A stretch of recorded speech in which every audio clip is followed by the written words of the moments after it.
Hey guys, welcome to Let's Play Dark Souls. This is a bit of a weird introduction. The first 10-15 minutes of this video is going to be pretty much just music overlaid on footage, but what I wanted to show was I did a live stream just a few days ago, maybe a week by the time I upload this, but I wanted to show you guys I was farming for some rare drops. I think I mentioned before I was going to be doing this, but the three ones I wanted to get were the Bone Wheel Shield, the Channeler's Trident, and the Dark Hand. So you see right here, the Bone Wheel Shield I got in the Painted World of Ariamis. The Channeler's Trident I got in the Duke's Archives. Best place to farm it because I think it's the only place the Channelers respawn from, so that's where to get it. And this is why I wanted the Channeler's Trident so much, is that beautiful dance. It is,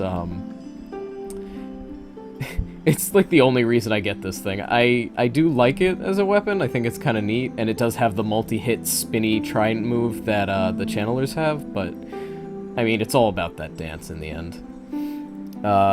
Moving forward, we were in New Londo. I was trying to get the Dark Hand, the third item I mentioned, but I realized that I had actually missed an item here, so Large Soul of a Proud Knight. Not a big deal, doesn't matter that much, but I wanted to show it.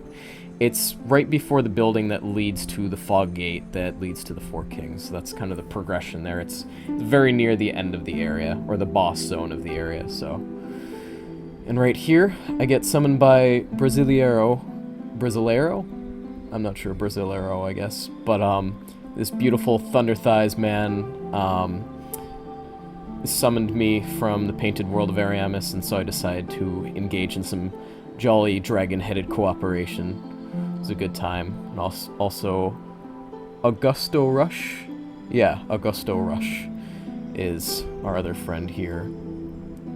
And so basically we just went through, I wasn't going to keep the whole session in, but we basically kill Jeremiah and then we go straight to Priscilla. You just saw there the Abyss Sorcery, which you get from trading Manus' soul to Snuggly, which I think we did.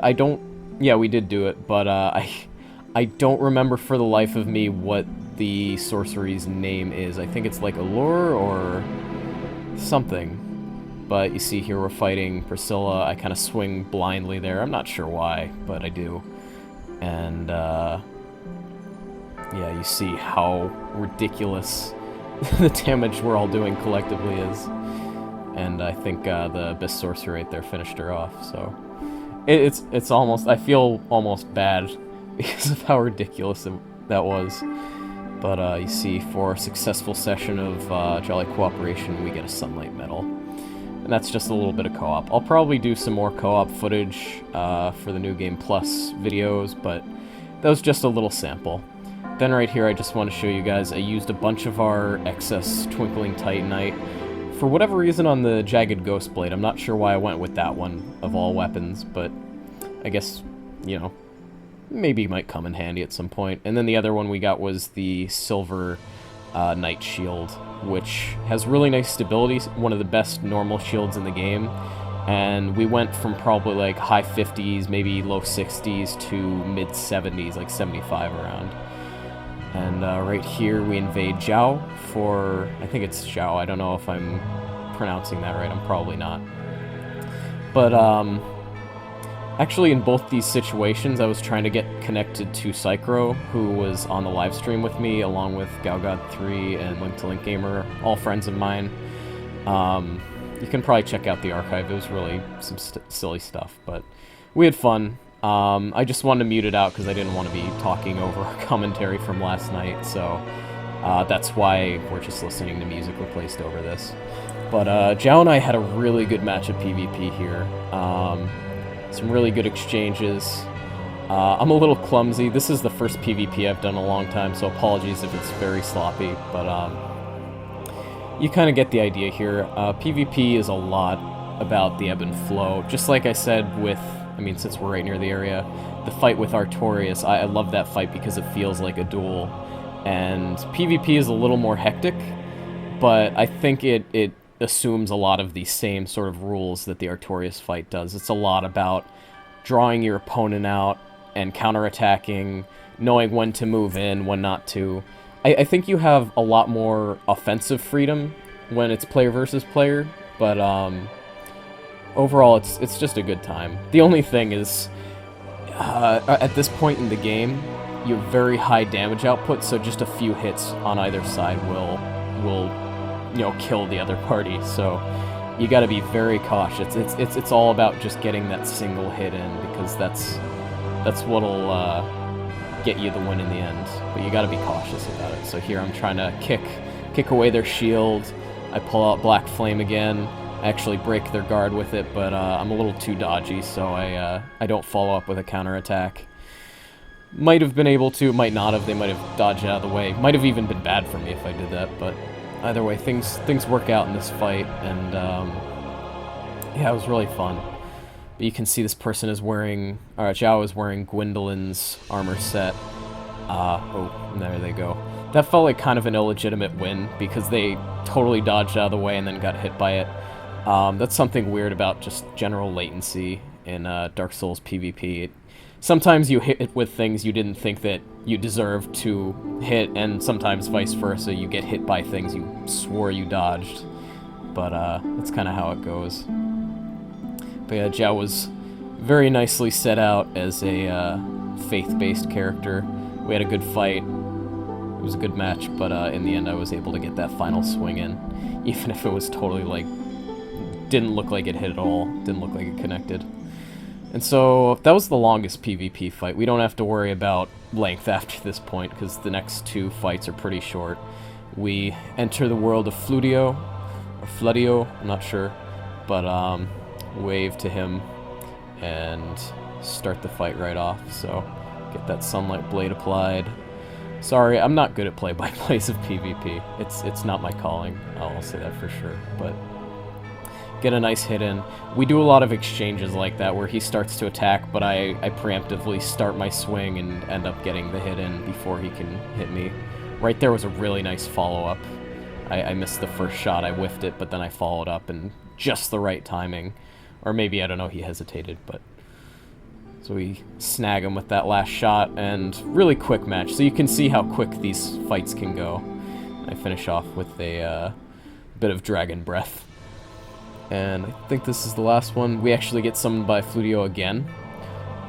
And, so another wave.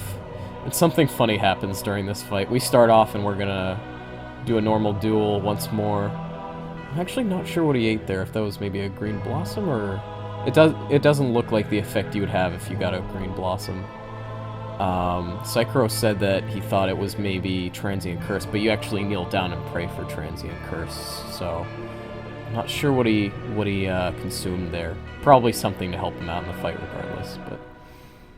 And here's the funny thing that happens. We actually get a second invader, Slick Nick, right in the middle of our fight, and this becomes like a weird Mexican standoff. I'm trying to, like, keep to who's doing what, trying not to get backstabbed by either of them or something, but I'm kind of caught in the middle of this weird sandwich, so I'm like, I'm not sure if I should continue fighting the host, or if we're doing like a Fight Club thing, I should fight the other invader first.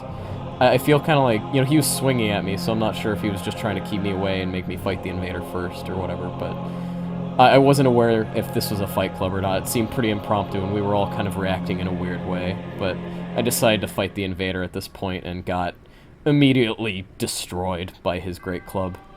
So, it's too bad for me, but he and Fludio continue to fight as I return to my world. And something funny, I keep in some footage. I actually see Fludio kind of running around. You see him right here by the bonfire.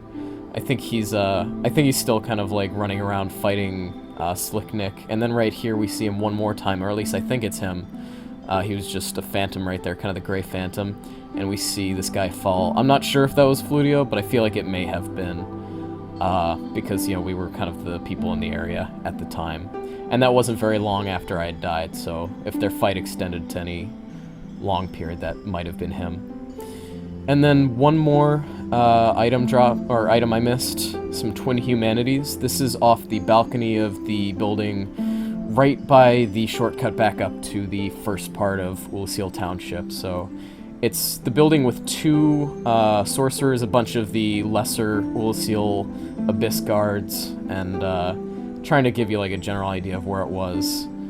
you know, across this fallen, crumbled building, and then back in here is the shortcut that leads up to the top part. So essentially the upper part around there is what we were looking at, because I missed the Twin Humanities. And right there, this clip is really bad quality, I apologize. I actually had to export to YouTube from Twitch because I wasn't recording this at the time. Most of this I had recorded as I was streaming, but this one part I had to actually get off of, Twitch and then off of YouTube with KeepVid, and, you know, sorry, I'm getting too much into the process, but essentially this was just footage of me getting a Titanite slab, really luckily, and then getting the Dark Hand, so we checked that out. I'm using it as a shield. You can also use it as a fist weapon in your right hand, and also soul suck with it. I'll show off all of these items we've gotten in this segment of video more in the upcoming episode footage proper. And then finally, the last two things I went back to Ulasil, and I got the Ulasil Catalyst, which is a really cool looking one. Apparently has the same stats as the Ulasil Ivory Catalyst, but is a little more... oh shit, I died there. Yeah, I have a lot of really stupid falls, and pay attention to my souls that I have here, like 260,000. I was gonna use that on fighting, what's his face? Or no, not fighting, but buying all the armor sets from Domhnall and then completing Big Hat Logan's quest. So right here we got the other item I was looking for, the Bloated Sorcerer Head. This is a really cool piece of headwear. I like it a lot better than the normal bloated heads. It's a very neat looking thing. I'll show it off more close up, again, like I said, but... And I also had a bit of footage in there showing that these guys, the sorcerers, will also drop green Titanite shards for you. Here I have another really stupid falling death, but I had a Ring of Sacrifice on, so I had a Ring Revival, but... So I kept my souls there, but regardless, I managed to continue making jumps I shouldn't make because I'm trying to get this crystal lizard that I missed. You probably noticed it before, but I was really, like, insistent on getting this damn thing, so... I think this is the, yeah, this is the bit, so... I fall, I try to run back, go for... Oh no, okay, so I did make it that time. But I keep going at this thing and I keep missing it, it disappears, I have to try again. It gets really frustrating, and just watching this is embarrassing. I'm guessing you guys know exactly what's happening, but there I got a second Bloated Sorcerer Head. See, we're nearly up to 300,000 souls, so this is really ridiculous that I lose this. So I try and jump, I don't get enough of a running start, and I just roll myself right off the cliff. And then dealing with these four guys early on in Ulasil Township, I get double shot by them, I run back to heal, and I go back in, totally whiffed that because they hit me too soon, and instead of going for a follow-up, I try and retreat and get smacked in the butt and killed. And basically that's how you lose 300,000 souls. It's painful, but I did eventually get that friggin' crystal lizard, and it was just a couple pieces of twinkling titanite, so kind of sad.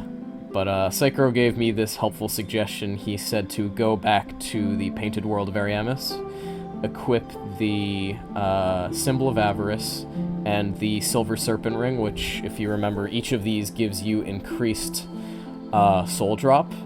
So this is a really good farming method if you're looking for a way to do it. Also, I take off my armor just so I can run a little quicker. And I attune Wrath of the Gods here. You can use anything, area of effect or otherwise, or if you just don't mind fighting these guys in general.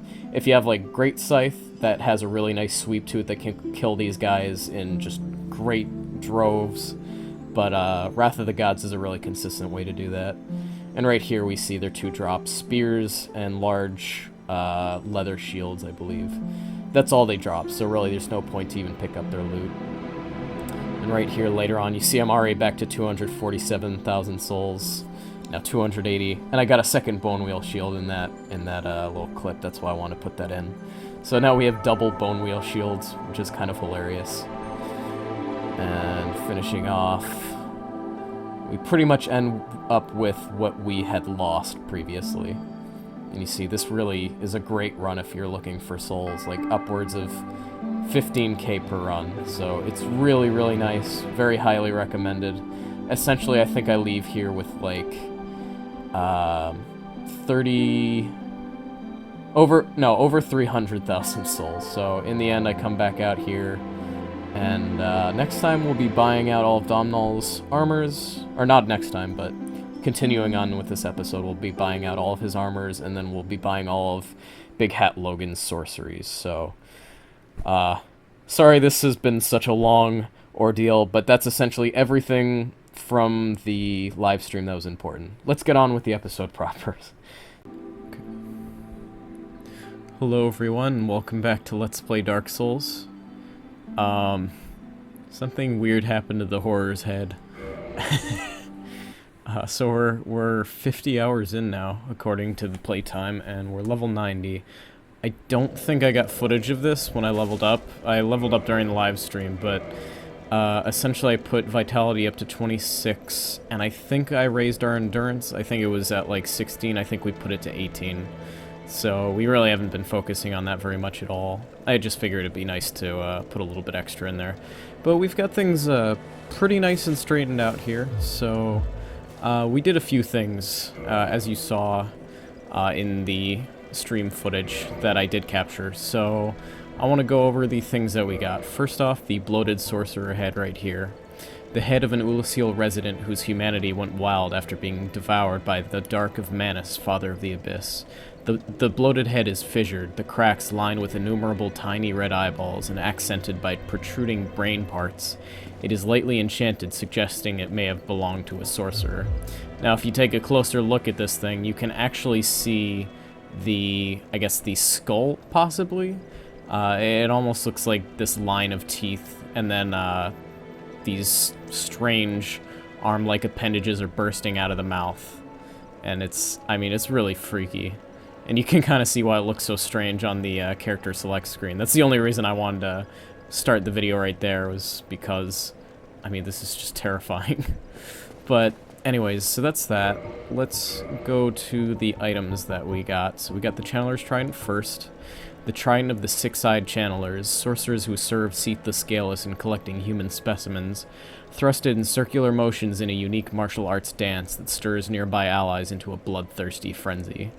So that's cool. And then we have the Dark Hand. The Dark Wraiths, incited by Kath, use the power of the Dark Soul to absorb humanity, an art shared by this weapon, which also acts as a special shield. The Ancients, particularly, could sap the humanity of even a replete saint in the blink of an eye. So that's our first mention, I think, of Kath, Darkstalker Kath. And I don't know if I'm pronouncing that right. I've always said Kath, so I'm just going to say it that way. But he's a second primordial serpent, different from Frompt. They're essentially the same type of serpent, but they have, I guess, different ideals. Possibly. They might have the same ideals. It depends on how the plot goes, but it's sort of ambiguous. And then finally we have the Ulasil Catalyst. Everyday Ulasil sorcery catalyst formed by several enchanted branches.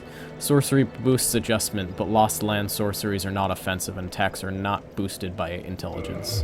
This is a cool one. This is the catalyst that the sorcerers, the Ulasil sorcerers themselves use. So it's a really interesting looking one. It's a tiny bit heavier than the Ivory Catalyst, and I think just as effective. Maybe a little bit more or less. I think, if anything, a little bit more, but there's that. Then we have the Bone Wheel Shield, a giant wooden wheel encircled by spikes, half melded to a strange skeleton.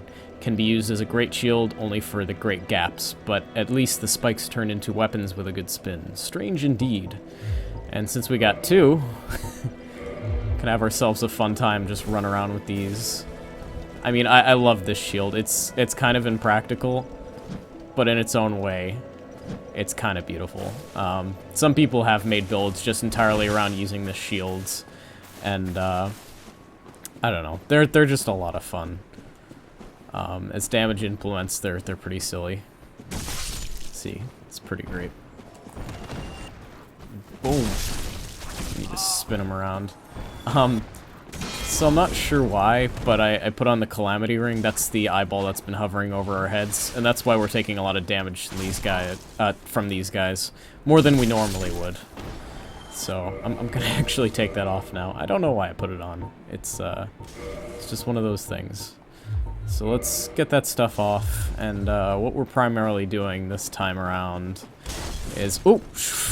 We're sending ourselves flailing off cliffs. Alright. Okay.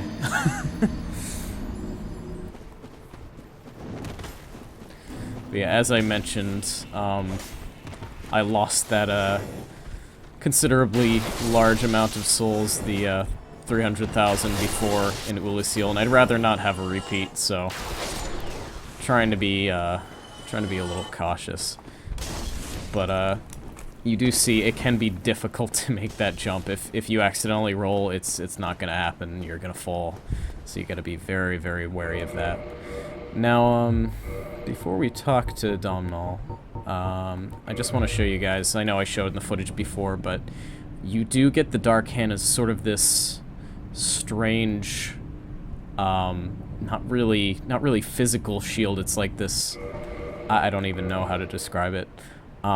You see here the stability of the shield is only 30, so it's very easy to break the guard of this thing, but it has an even 80 in every aspect of damage reduction. The fact that it has 80 physical reduction is a little crappy, but everything else is really nice, so it's really well-rounded for taking a balanced amount of damage reduction, depending on what you're getting hit by, but overall maybe not the most practical thing.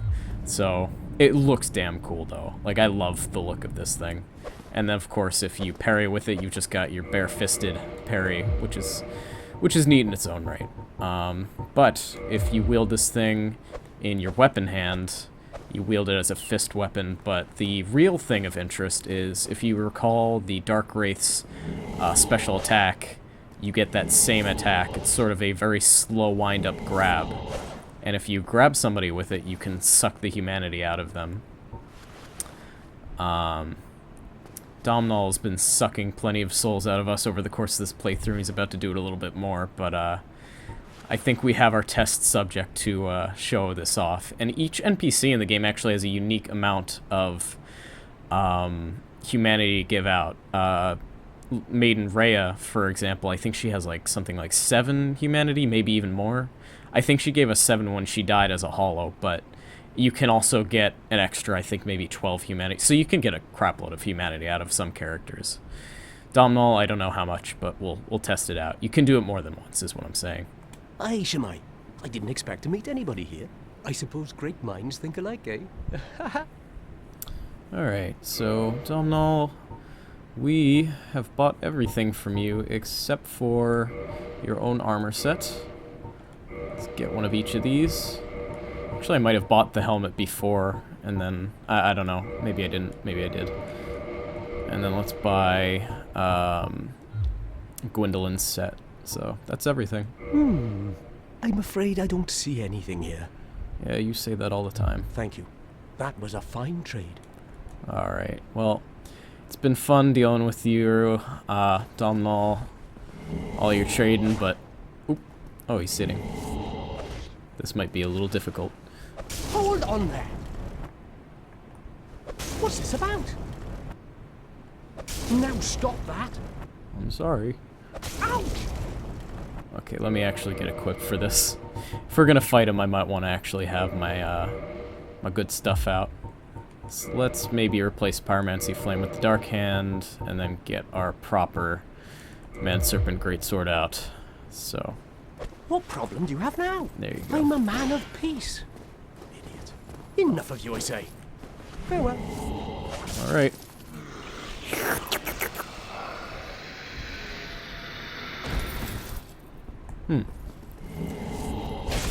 Well, it seems, perhaps Domhnall never had any humanity to begin with. It's all been replaced by souls, but there's the animation for you. Ooh. Oh no, be careful. By the Lords. Why, my precious collection? I'm sorry, Domhnall. I usually don't do that. I like Domhnall. I mean, I know I was saying he's a little bit of a stingy penny pincher guy, but he doesn't seem to mean bad by anything. Regardless of that, though, I mean, he totally was going into boss fights after we had killed them, stealing all of their stuff, and then selling them back to us at a totally ramped up price. He had a bit of a ring, a merchant ring going on there. That's what I think. But anyway, so we've taken care of Domhnall, and now we want to go back to the Duke's Archives. And I hope I have enough to finish this off. I'm almost certain that I do, but we'll see when we get there. So we're gonna run right back, pay a visit to old Logan. Oh, hello there. Where have you been? Time is a resource. Let's delve in promptly. Alright, so now we're going to purchase every little thing from this guy. And we should have enough souls to cover us. Ooh. Yep. See, that was everything. Cost us an arm and a leg. We only have 38k left from that 22 or 220,000 I think we had left after Domhnall's armor sets. Whew, it's a lot. And he's still doing his mumbly stuff. Come again. The knowledge here is limitless. I will absorb it, then share it with you. Yep. I'm not sure if that was any different than his normal departing dialogue, but... Who are you? Stay clear of my work. Curses upon you. How dare you disturb me? Oh boy, he's getting very disgruntled. His mind is quite addled. Who are you? Who are you? Get out of here. I'm busy. I'm reading about that magnificent scaleless dragon.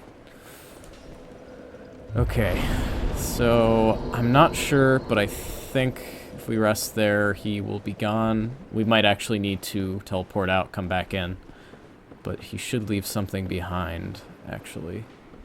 No, he's still hanging there. Okay. Let's actually, instead of teleporting, let's use homeward, and I think that should have the same effect as teleporting back and forth. Just if we can save any time, I'd prefer. So, alrighty. We come back. And just like that, he's gone without a trace. I thought he left a chest somewhere, maybe, but I'm probably mistaken. Either way, he has disappeared from the area, and we have to go and search for him, hunt him down, and I know just where he's gone, so I will be right there. Alright. Back up the elevator one last time. You're a little late, buddy. Let's take off the bloat head. Put on the royal helm, I guess. Let me get my stuff back the way it was. That's good, and I personally like the holy trousers. Although, actually, how the boots of the explorer look. I actually kind of like that. I like the green pants. We'll go with that. I always like just changing up my armor set just a little bit. At least for this playthrough. I've shown you the armor sets that I really, really like, but I've tried to vary it up throughout the Let's Play. Show you a few different styles, you know, see what you like, what you don't. So we come out here, and there he is. You see, ooh, that was some white dragon breath right there. You see, Big Hat Logan has gone a little mad, and he has stripped himself down of all his clothing. He's now using a crystal catalyst, different from his own. Usually he has his own unique catalyst that is trademarked to him, but he's decided against it and is now using a crystallized one. I suppose the teachings of Seath have really rubbed off on him. Oh, gotta be careful with those. And there he goes.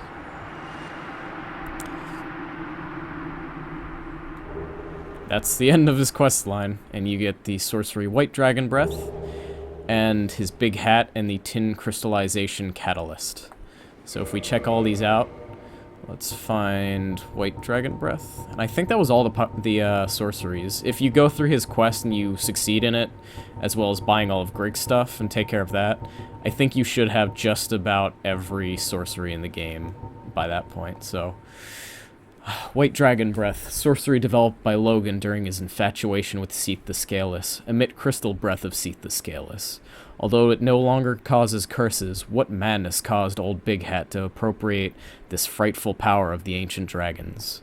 And you see, appropriating the power of the ancient dragons and this ability of Seath, though stripped of its cursing ability, you know, Logan has really imitated this newfound idol of his and done some pretty messed up stuff. Well, not quite to the level of Seath, to be sure, but either way. So now let's go check out his big hat. Signature big hat. Oh, did I pass it? I did. Gigantic hat worn by the great sorcerer Logan. It completely hid his face, which led to his nickname Big Hat. Famously antisocial, Logan used it to block out noise and people's stares so he could focus on his own thoughts, but it does not possess any special magic powers. So it was just a personal touch of his. He liked having that privacy. We checked out Gwendolyn's set, pretty much everything else, except for I guess the Wise, Glorious Vanquisher Explorer set. Although I think we actually checked it out. I mean, they're pretty standard stuff. Xena, birthplace of the curious dealer Domhnall.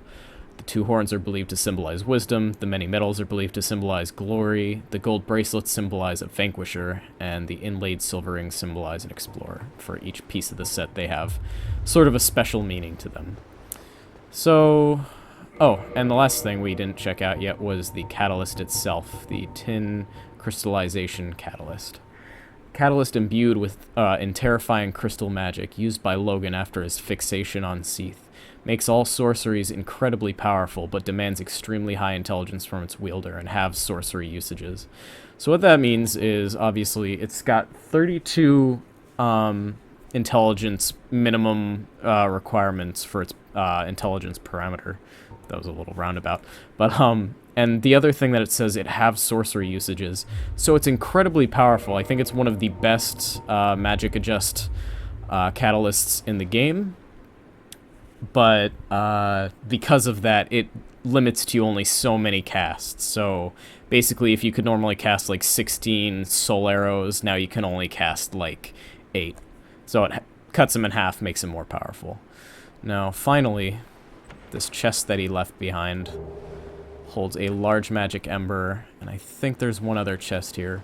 If you recall, this originally was sort of this crystal arena where Seath kind of made his home, and this is where we got pretty mercilessly cut down by Seath and thrown to the prison chambers. So now we can explore it properly, essentially. So now that we actually killed Logan, maybe that treasure chest will appear where he once was. Here we get a Soul of a Great Hero. And if we run the rest of the way around, I don't think there's anything else of interest, but I'm just checking to make sure. I love how all of the crystals have actually grown over the books. It's kind of this almost state of disrepair. Like, Seath just stopped ever caring about, you know, the knowledge that he had garnered, because what more can it teach him, I suppose? He's the grandfather of sorceries in some ways, so he's just completely covered everything with crystals, sort of his own scales in a way, his own protective barrier. And so that's maybe why everything is so layered with them here. So heading back one last time, we're gonna see what remains where Logan was learning from Seath's magics. And here, like I said, So you have to kill Logan first, but when you return here, you receive the rest of his equipment, including his catalyst, which I mentioned before. So if we throw some of this stuff on Logan's catalyst, let's check the description. It also takes 24 intelligence. Catalyst of Big Hat Logan, the great sorcerer and seeker of knowledge. Originally the same catalyst employed by the Vinheim sorcerers, only terribly strengthened over time due to Logan's use. Very powerful when used by one of superior intelligence. So essentially what it's saying is this thing is a pretty standard catalyst, but because he's used it for so long, his own mastery has warped it to this this particular form and made it more powerful. He's essentially infused it with his own knowledge and intellect. So that's pretty cool. One other thing about White Dragon Breath, if you check it out here, you need 50 intelligence to cast that thing, and although it says 20 uses, I think it uses like 10 uses per shot, maybe? I'm not sure if that's the case, but yeah, it's more expensive than it seems. You can't cast it that many times, at least if I'm recalling correctly. So we got that, and then we got the Sage's robes, robe worn by Big Hat Logan. It is said to have been from his apprentice days at Dragon School, but it is so worn out no one knows what it originally looked like. Logan, who cared little for his appearance, no doubt ever bothered to change out of it. I guess never bothered to change out of it is what it means. Gloves worn by Big Hat Logan, they are indistinguishable from the ordinary kind worn by travelers. And finally, traveling boots. Pretty much the same thing as the gloves. So, there you go. If you want to look like a proper master wizard, the set worn by Logan is quite nice. I really like the robe. The design on the robe is pretty fancy. Kind of the embroidery on there. It's neat. And the hat itself is cool too. Now, the funny thing about his set, though, is that the trousers essentially just give you this pair of tidy whities. So you're just running around in shoes and underpants if you're wearing that. And, yeah, so you might be questioning why Logan was naked when we fought him, why he tossed all of his clothes away, except for his hat, of course. I mean, that's a part of him. You would never get rid of that, but you might be wondering why. And I think it has to do with the Path of the Dragon Covenant somewhat, and, of course, his infatuation with Seath. The dragons themselves, you know, I mean, they obviously have no clothes on. They naturally have formed scales that is their own created armor for them. So I think that in his studies of Seath's sorceries, and also perhaps of the history of the dragons from Seath himself, not saying that he learned from Seath, but maybe, I don't know, maybe Seath kept a diary somewhere in the archives, who knows. But he essentially might have found this knowledge. And perhaps, you know, he wasn't looking in the right place to gain his desired form. But if you check out the Dragon Head Stone and going from there the Dragon Torso Stone, you can become a full Dragonoid, but you can only do so when you're not wearing any armor. So I think what Logan was trying to do was he was trying to become a dragon himself, or at least aspiring to do so until we came about. Regardless of all that, I'm actually not sure if he was hollowed when we fought him, or if he was just gone insane from the things he had learned. I'll have to go back in the footage and take a look at that, but if he was hollowed, I mean, obviously the reason he was attacking us, it's pretty simple, but if that isn't the case, I don't know, he's gone mad, and I think that's the long and short of it. Hey guys, this is a little chronologically out of order. I'm gonna have to plop this somewhere in the middle of the episode, but I just forgot to take care of this real quick. We got the large magic ember back when we killed Big Hat Logan, so we're going to give it to Rickert of Vinheim down here. Hey, hang on. That's a sorcery ember, isn't it? Yes, it certainly is. First I've seen since my banishment from Vinheim. What do you say, friend? Mind giving that to me? This is no man's land. I'm the only one who could handle it anyway. I was wondering for a second what he meant by being banished from Vinheim, but then I remembered, oh yeah, undead. Everybody gets banished from their homelands. So. Yes, as you should. I won't disappoint you. I'm taskless no longer. And so, that's pretty much everything for Rickard. If you check out Modify Equipment now, you can get magic, large magic, and enchanted modifications to your weapons. If he has anything else to say... What is it? There's nothing to talk about. No, he most certainly does not. Come back soon.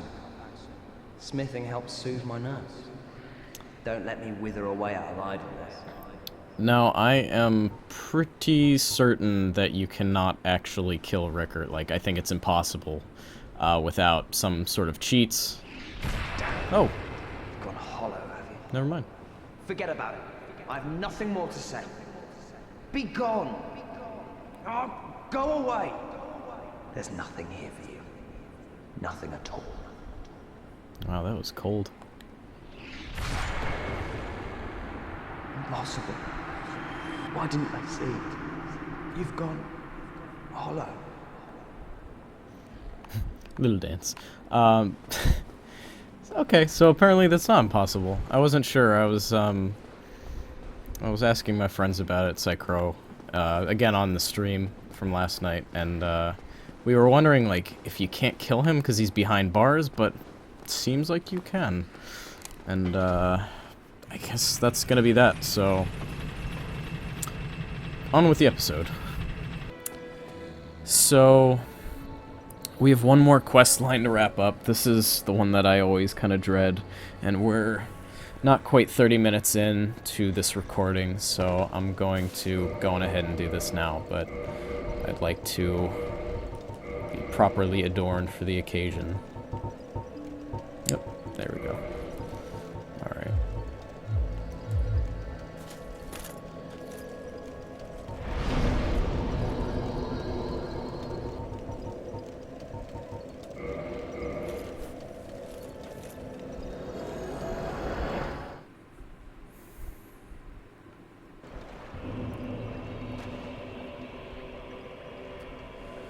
We're back in Ash Lake. We're not here to see the stone dragon this time. We're here really to take one final run across the strip of sand and say farewell to a good friend. So.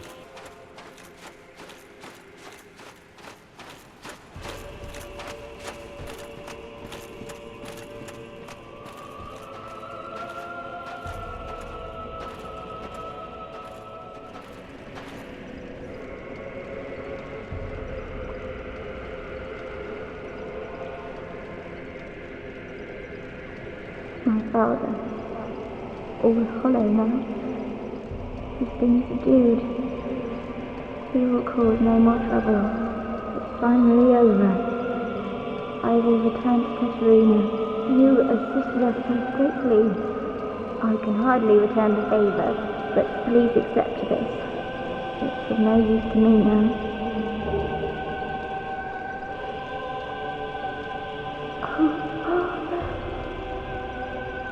Dear Father.